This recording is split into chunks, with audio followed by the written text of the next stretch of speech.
keleti blokk egy olyan szókapcsolat is lehet, ami összetartozást, életérzést jelent. Ez inspirálhat írókat, költőket, de lehet egy miskolci, ruhaipari manufaktúra brandje is. Erre az életérzésre építve Dávid Őrs létrehozta saját ruhabrandjét, egyéni stílust és egyfajta összetartozást sugallva. A keleti blokk üzletben találkozott 2 könyv szerzője és egy jelenleg is futó színdarab írója.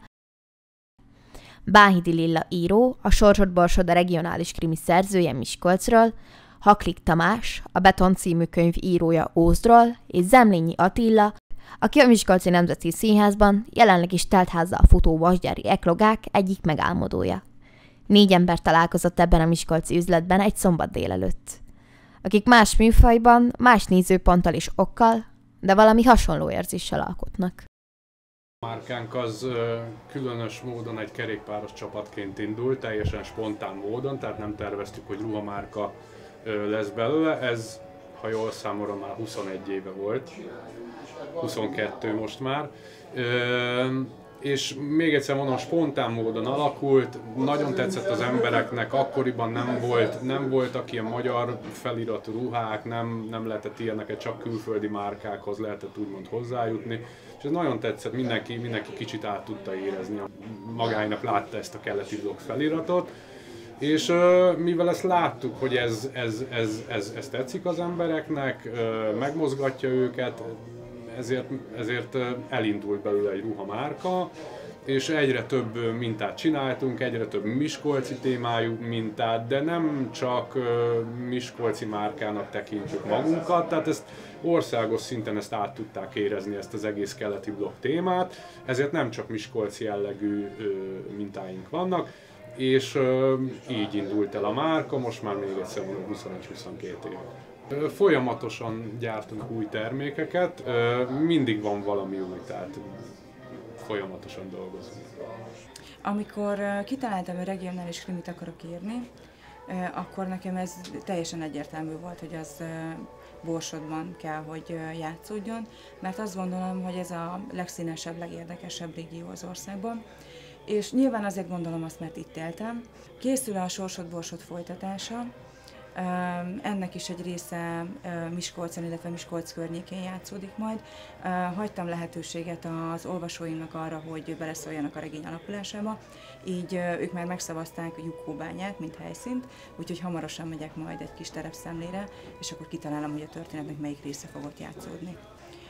Nagyon érdekes, hogy amikor én elkezdtem írni a Sorsod Borsodot, akkor ugye először azt gondoltam, hogy egy krimit szeretnék írni, utána azt, hogy egy regionális krimit, aztán utána szűkítettem, hogy egy miskolci krimit szeretnék írni, de azt, hogy igazából nekem a Sorsod Borsod mit jelent, illetve ez a régió mit jelent, én is akkor jöttem rá, amikor már írtam a könyvet, és közben éreztem azt, hogy egyre fontosabb lett, és egyre inkább tisztáztam magamban azt, hogy mennyire fontos ez nekem, és hogy mit is jelent igazából, és mennyire a részem. Én úgy gondolom, hogy egy ilyen marginális, elhanyagolt környezetben, mint amilyen az ózdi társadalom, gyakran előfordul ez, hogy ugye a munkanélküliség miatt bűnözés előfordulnak a fiatalok, meg a felnőttek is. Úgyhogy én tapasztaltam ezt a dolgot, ezért is jelenítettem meg így a főhősnek a karakterfejlődését, hogy egy viszonylag ártatlan gyermekből, jóindulatú fickóból bűnözővé válik. Ez a félig fiktív karakter, félig meddig meg az én gyerekkoromból is átvettem, tehát valós elemeket Magyar Ricsi karakteréhez. Ezt a művet nem tervezem tovább folytatni, viszont már elkezdtem egy másik regényt, Kegyetlenek munkacímmel, ami szintén egy szubkultúrát mutat be, nem rappet, hanem punkot, tehát ez punk gyerekekről szól.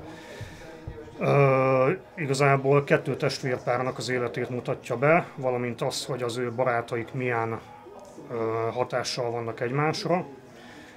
Meg rengeteg mindent, hogy a szülői háttér milyen, meg nagyon fontos, hogy ez a 80-as években kezdődik ez a történet, meg elég sokáig a 80-as évekig fog tartani, tehát most tartok 70. oldalon a szövegszerkesztőbe, és akkoriban Ózd egy fejlett iparváros volt.